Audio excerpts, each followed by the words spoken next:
Começa o processo de libertação e não se permite, depois fica louca.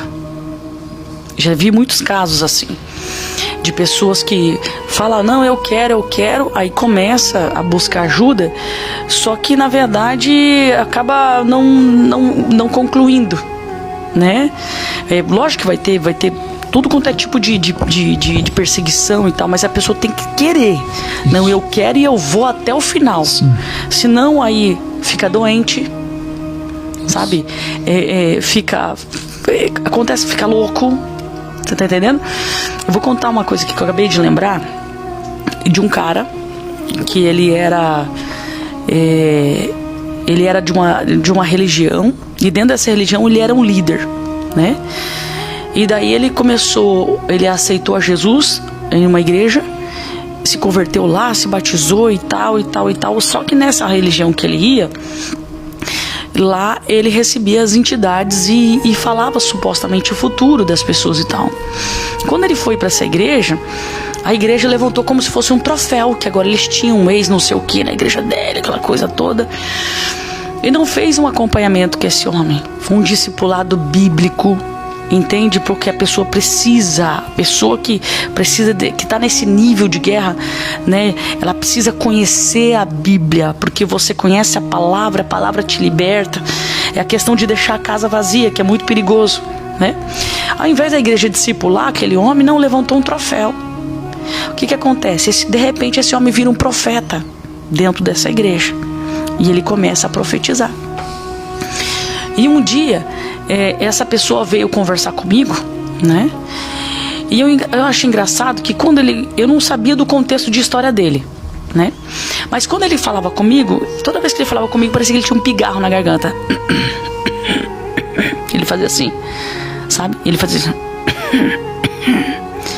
E aquilo foi me soando ruim. Uma coisa ruim, sabe? Só que ele era aquele cara assim que chegava aqui e ele falava, William, o negócio é o seguinte, tá. E foi levantado muita bandeira desse cara como profeta. E na época eu falei pro Jefferson, eu não sei, tem um negócio ruim.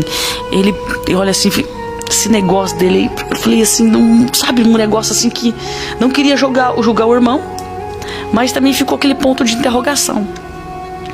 Aí um dia, conversando com ele assim, nesse mesmo dia assim, ele pegou e falou bem assim pra mim assim, desde quando eu saí de tal lugar que eu servia o tal lugar, quando ele falou servia tal entidade, eu falei, meu Deus do céu, aquilo já foi me arrepiando. Aí eu pensei, servir ou serve, né?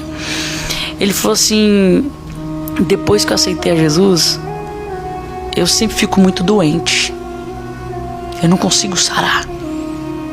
E ele começou a falar comigo, só que é como se ele quisesse abrir o coração para mim e ao mesmo tempo tivesse uma interferência ali espiritual, não deixando ele falar comigo.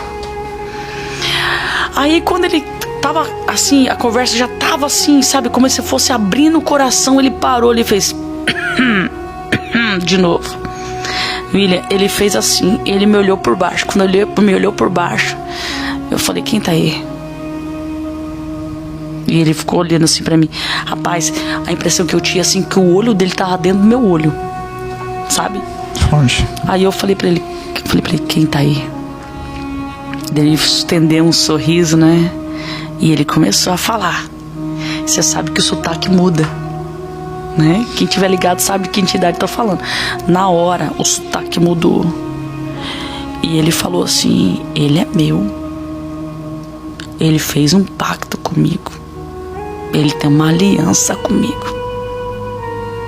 Na hora, foi uma experiência tão forte que na hora eu falei assim, em nome de Jesus, esse homem, ele quer ser liberto. Então pega tudo que é seu e sai da vida dele. Na hora ele fechou o olho, abriu, já era ele de novo. Eu falei assim, fulano, eu falei, você precisa conversar com o teu pastor. Tô só resumindo que o negócio foi longo. Eu falei, abre o teu coração pro teu pastor e fala que essa entidade ainda está interferindo aqui. Tem coisas que não é o Espírito de Deus. E você sabe disso. Aí uma lágrima desce, ele falou assim: esse é o problema, eu não consigo discernir o que é Deus, o que é ele, porque ele vem e interfere quando eu quero falar algo, entendeu? E na época eu orientei ele procurar o pastor dele e buscar ajuda. Por que eu falo isso, William? Isso aqui é muito forte, entende? Eu não tô aqui tacando pedra, não sei o que. As pessoas precisam entender. Eu sei que eu poderia falar muito mais aberto, seria muito mais produtivo, mas não dá. Mas é isso que eu falo, nós temos que tomar muito cuidado. Se tem uma coisa que nós temos que pedir sempre, é discernimento de espírito. Ah, pastor, então quer dizer que você tem discernimento de tudo? Claro que não. Já teve situações, meu irmão, que eu fui enganado. Já teve situações da minha vida, entende? Que a gente que tem um coração meio bobo, que a gente quer amar todo mundo, às vezes isso dá uma atrapalhada em algumas coisas.